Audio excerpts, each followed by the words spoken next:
Hey, good afternoon, everybody. Welcome back to Workbench here at Scale Models Midwest. As always, I'm David. Hoping you have a great weekend. Today, for my entry of the Model Cars and Coffee, put on by Paul over at Left Coast Model Build, is Davey Allison's 1987 Ford Thunderbird.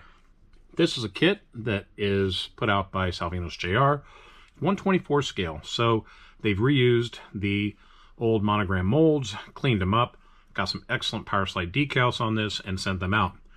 Regarding the decals, as I was indicating in a previous video, I decided to use them as a template to mask and then airbrush the Tamiya semi-gloss black, which I decanted. There's about 3 coats of black over decanted Tamiya Pure White. And I think it turned out really good.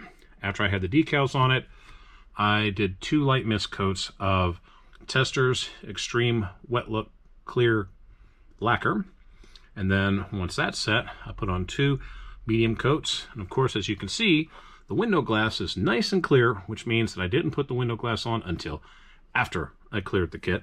For those of you who remember what happened when I did that with the Petty Charger. This one, again, it's going to look great on the shelf. I love this kit. It sits nice and level on all fours. No issues at all. The window glass in the front, unlike the ones on the Monte Carlos and I think on the Grand Prix, fits extremely well.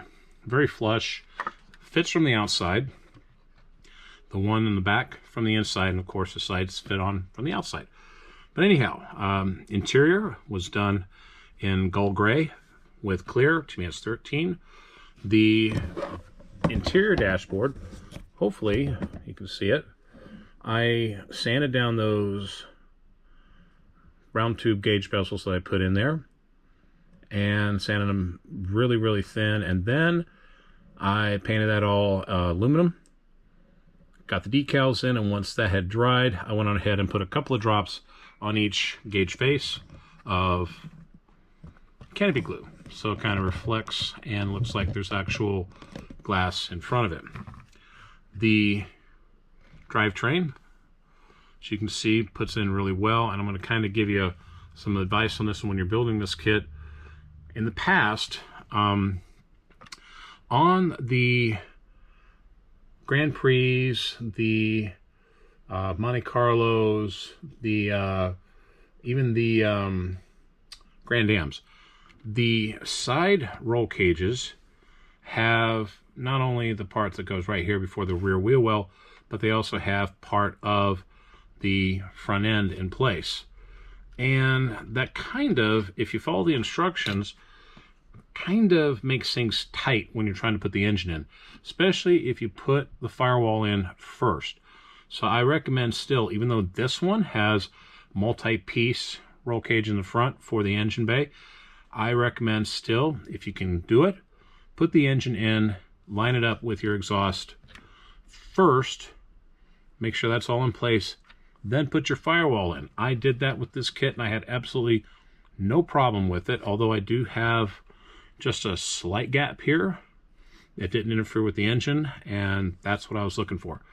The front end, I did cut the coil springs just a little bit so it would sit just a little lower in the front. Kind of got that hunker down look. The rear end just went together perfectly. Had no problems. A lot of paint detailing, use of some metallizers, some aluminum, some flat silver, just basically a lot of blacks and silvers for underneath, and then of course red for the rear end differential housing. The engine bay, as you can see, I had one last pair of coil and wiring from Parts by Parks, so I used that. Probably not prototypically correct because I don't know if they ever used orange, but I had one and I used it. So this engine has orange wiring. Deal with it. Just kidding. But I got the coil in there on top of the intake.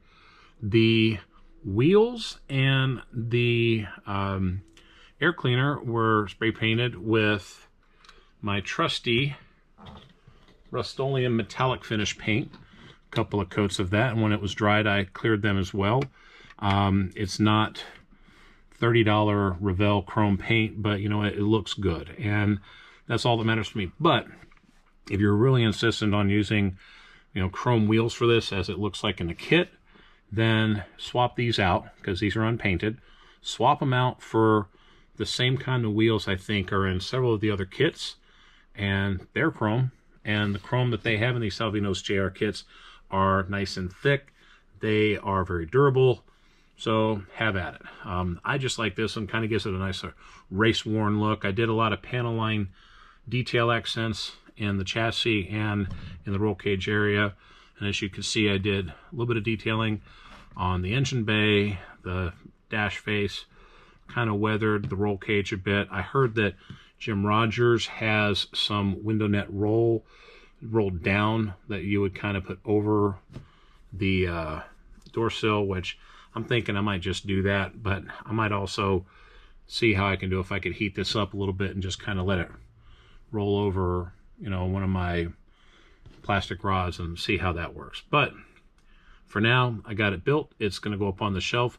I'm actually working on 2 shelving units right now, which once they're both together and I've got them in place, I'm going to transfer all my kits off of my tables, off of my wife's shelving unit down here in the basement. I'm going to put them on that so they're out of the way and safe.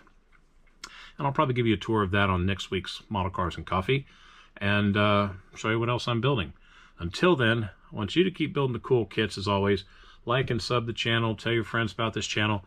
Go check out the other channels that are doing the Model Cars and Coffees and anything else that they're building. There's, I think, a Pro Street build going on right now, a Porsche build going on that I wish I could have gotten into, but I've just got too many projects right now up my sleeve that I'm working on. And I've got those that I'm working on for a few people, myself included, but still love watching the other videos. So get an opportunity, check them out, check us out, check out the old videos. And with that, have a great rest of the weekend. We will see you in the next video.